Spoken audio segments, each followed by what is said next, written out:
정말 위험해요. 진짜 죽을 수도 있어요. 못 믿겠어요? 믿어야 합니다. 안녕하세요, 닥터 뾰입니다.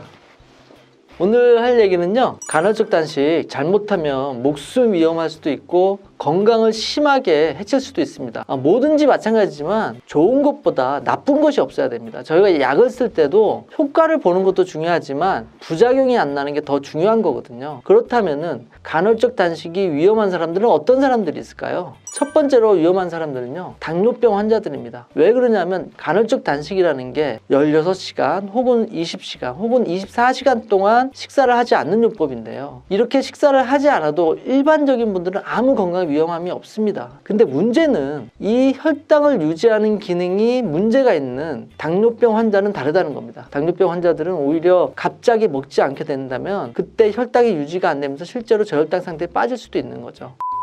근데 이런 분들도 무조건 걱정하셔야 되는 건 아닙니다. 오히려 이 간헐적 단식을 당뇨병 환자들이 사용하는 경우도 많거든요. 하지만 이런 분들이 인슐린이 많이 분비된 상태에서 음식물이 들어오지 않게 되면 저혈당 상태로 빠져들 수도 있습니다. 그래서 이런 분들은 꼭 본인의 주치의와 상의 이후에 간헐적 단식을 하시는 게 바람직하다고 볼 수 있겠습니다. 물론 간헐적 단식에 대해서 잘 이해하지 못하시는 분들은 그냥 무조건 반대하실 수도 있습니다. 하지만 잘 설명하시면 의사분들은 충분히 이해할 수 있기 때문에 조금 더 덜 위험한 방식을 권해드릴 거고요. 처음부터 너무 욕심을 내셔서 강한 방식으로 하시는 거는 위험할 수 있습니다. 진짜 잘못하면 죽을 수도 있는 거죠. 안전한 방법을 선택하시기를 권해드리겠습니다. 그리고 두 번째, 통풍이 있는 사람입니다. 이게 엄지발가락이라고 하면 이 엄지발가락의 이 관절 부위가 퉁퉁 붓고 엄청난 통증을 느끼는 사람들이 많습니다. 이 통풍이 이 엄지발가락만이 아니고요, 무릎까지도 침범하는 사람들도 있는데, 이 질환은 혈액 속에 퓨린이 분해되면서 생긴 요산이 제대로 밖으로 나가 이게 왜 그런 현상이 그러면 간헐적 단식에서 일어날 수도 있냐 하면은, 우리 몸에서 당을 안 쓰는 상황이 되는데 당을 안 썼을 때 지방을 이용해서 에너지 대사를 하면 됩니다. 근데 보통 당을 계속 쓰는 게 버릇이 된 분들은 지방을 에너지로 쓰는 엔진이 몸에서 잘 발동이 안 걸려요. 그러다 보니까 주로 단백질을 이용하게 됩니다. 몸에 있는 단백질들을 분해해서 에너지원으로 쓰다 보니까 단백질이 분해돼서 생기는 요산이 훨씬 더 많아지게 되는 거죠. 근데 이 경우도 건강한 분들은 큰 문제가 없습니다. 왜냐하면 근데 이 기능이 고장내 있는 분들이 바로 통풍이 생기는 건데, 이런 분들은 갑자기 많이 생긴 요산을 배출하지 못하고 통풍 증상이 악화될 수 있는 겁니다. 그래서 이런 분들은 몸의 상태를 봐가면서 약한 방법부터 시작해서 차츰차츰 간헐적 단식을 하시는 게 옳다고 봅니다. 세 번째 위험한 사람입니다. 바로 폭식하는 사람입니다. 평상시에 폭식을 하는 사람들, 그리고 자신의 식욕을 조절 못하는 사람이 간헐적 단식을 시도했을 때 진짜 주체할 수 없을 정도로 많이 먹고 안 좋은 음식들을 먹게 된다면 위장장애도 만들어낼 수가 있고요, 오히려 체중도 더 늘어날 수도 있는 겁니다.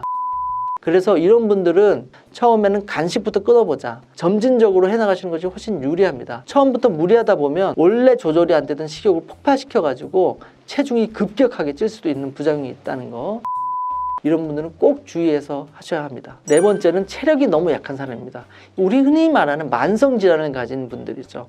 당뇨병이라든가 위장장애라든가 노인분들, 이런 분들은 간헐적 단식이 위험할 수도 있습니다. 막연한 기대감을 가지고 간헐적 단식을 하게 되면은 근육량이 급격히 감소된다든가 위장이 더 나빠지면서 식욕을 더 잃어버린다든가, 그러니까 이런 분들은 욕심내지 마시고 한 단계 한 단계 간헐적 단식에 도전하시는 게 좋고, 우리가 건강해지는 방법이 꼭 간헐적 단식만 있는 건 아니거든요. 다른 많은 방법들을 선택하셔서 건강해진 다음에 다시 간헐적 단식을 해보시는 것도 도움이 되실 수 있습니다. 마지막으로 다섯 번째입니다. 바로 위장장애가 있는 사람입니다. 속쓰림이 있는 분들은 그 자체로서 문제가 많은 거거든요. 이런 분들은 간헐적 단식을 했을 때 속이 비면서 그 시간대에 속쓰림이 심해질 수 있어요. 지금 상처가 나 있는 위장벽을 자극하기 때문에 오히려 위궤양이라든가 위염이 악화될 수도 있습니다.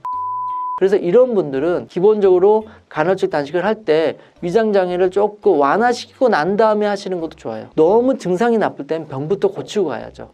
특히 속쓰린 분들은 유의하셔야 됩니다. 이상 5가지 간헐적 단식이 위험한 분들을 봤습니다. 제일 중요한 거는 잘 모르겠으면 전문가, 의사분들, 한의사분들의 조언을 얻어서 간헐적 단식을 하시는 게 좋고요. 그렇게까지 하기에는 조금 어렵다 하시면은 거듭해서 말씀드리지만 그렇게 조금씩 늘려가지면 그만큼 부작용도 적으니까요. 욕심내지 마시고 한 단계 한 단계 간헐적 단식에 도전해 보시기를 바라겠습니다. 오늘 들은 정보가 도움이 되셨다면 추천과 구독 꼭 부탁드릴게요.